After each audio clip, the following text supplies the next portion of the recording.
Welcome. This meditation is a gentle space for your heart, shaped by kindness and truth, and offered with the humility of a friend. Grief is not an error. It is a testimony to love, and it moves in rhythms that do not obey clocks. Today, the topic is tender. Releasing the burden of blaming yourself for another person's suicide, especially when medication choices were involved. The structure will be simple and clear, with pauses between parts, and the single technique we will use is visualization. I want you to know that your love was real, and your longing for your mother's peace was sincere, and those facts matter more than any story your mind spins in the quiet hours. Visualize a small, warm light at the center of your chest, steady and welcoming.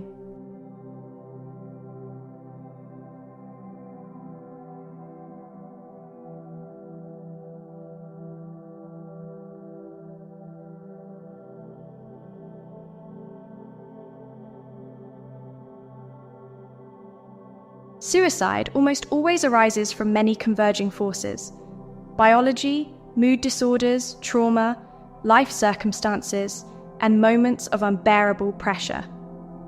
No single moment or conversation stands alone as a cause when the tides are this complex.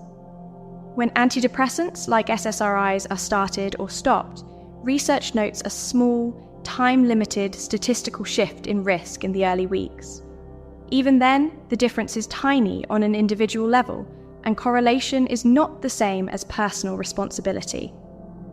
I have seen how minds reach for a single lever to explain an unthinkable loss, but the truth is broader than any one lever, and it refuses to rest on your shoulders alone. Visualize a wide horizon before you, opening into soft color.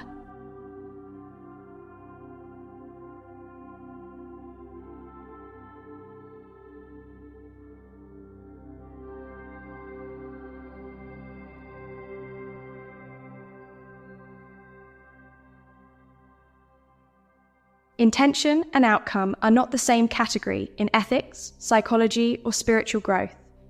People make health decisions and suggestions from care, from honest hope, and from the best information available at the time. Antidepressants can help, and they can also bring side effects, so conversations about them are often searching and sincere. Most families walk through these crossroads without perfect certainty, guided by love, and by what seemed reasonable.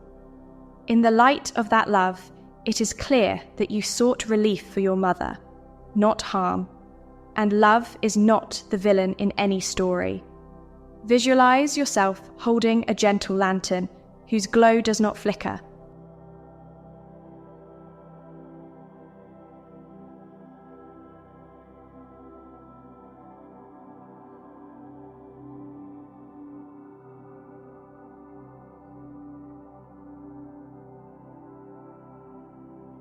Human control has real limits, especially over another person's choices, in moments that unfold inside private storms. Neurobiology, timing, access to care, and hidden pain can intersect in ways that no one nearby can map. Even professionals cannot predict with precision who will cross a threshold on a given day. Families do not fail for not possessing impossible foresight. You did not own your mother's final choice, and you cannot be the author of a moment that was written by forces beyond a single conversation. Visualize a slow river carrying autumn leaves past you, steady and effortless.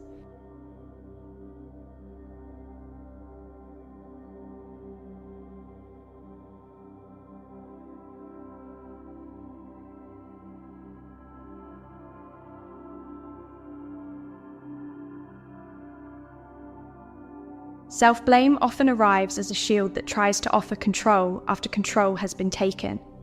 Shame isolates and slows healing. Self-compassion reopens breath, tears, and connection. Research on grief shows that kindness toward oneself supports integration and reduces the intensity of complicated grief.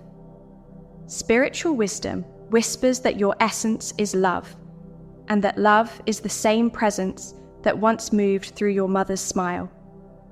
You can let tenderness return to you without fear that it betrays her, because love does not punish. Love restores. Visualize a hand of light resting gently on your shoulder, warm and reassuring.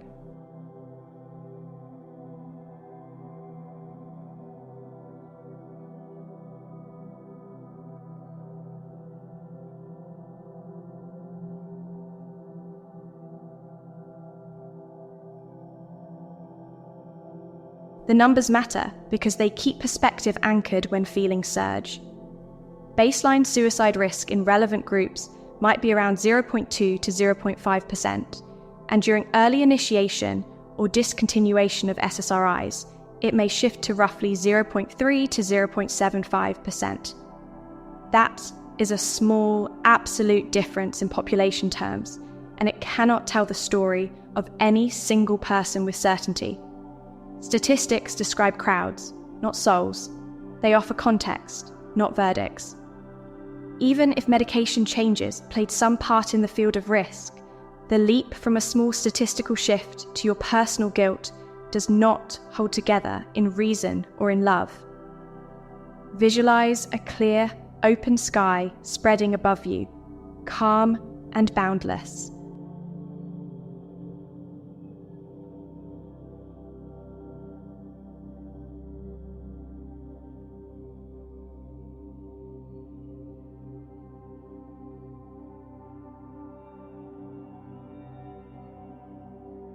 The mind after trauma often lives with hindsight bias and counterfactuals, replaying scenes and inventing alternate outcomes. This is a well-documented process in cognitive science. It is what minds do when the heart cannot make sense of shock. These mental loops are attempts to create control where there is none. They are understandable, but they are not truth. When I look with you at those loops, I see a mind trying to protect a heart, and I offer both mind and heart a seat at a kinder table. Visualize a feather drifting through a quiet room, weightless and slow.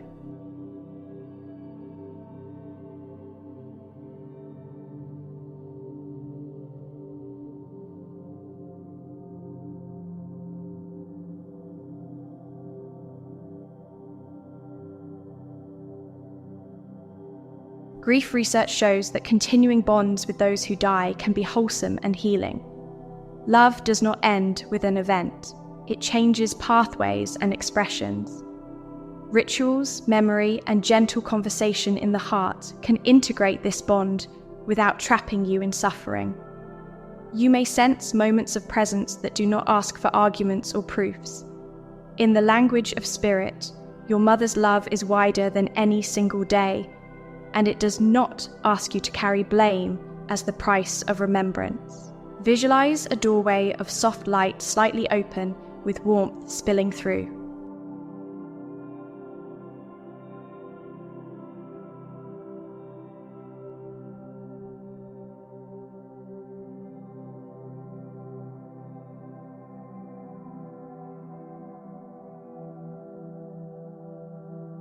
Healing does not dishonor the dead. It honors the living truth that love wants your wholeness. Many people find support in therapy, peer groups, or spiritual companionship, and some find relief in gentle routines and creative expression. Post-traumatic growth is possible even in landscapes that once looked unlivable. The heart is resilient in quiet ways that often surprise us. Your grief can become a place where gratitude and sorrow sit together, and where blame dissolves because it never truly fit. Visualize roots descending from your feet into rich earth, strong and stable.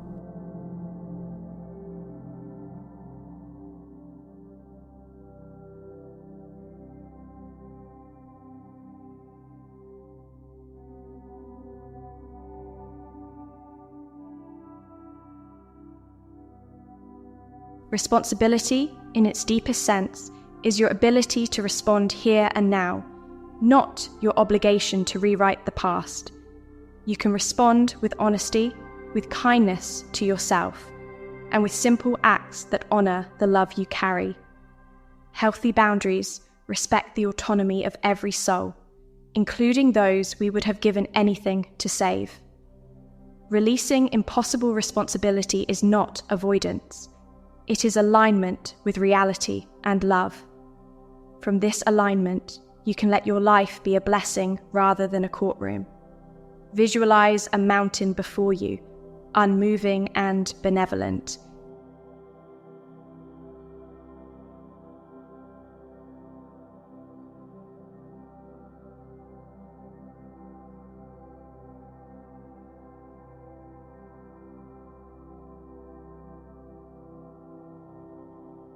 Support is part of wisdom, not a confession of weakness. Clinicians trained in grief, trauma, or psychiatry can offer structure when the heart feels unstructured and heavy. Community and trusted friends can provide a shared field where isolation loosens its grip. Crisis resources exist for moments of intense overwhelm, day or night, wherever you live. If waves surge, it is wise to lean into help, because you deserve steadiness and care. Visualize a circle of gentle lights around you, each one steady and kind.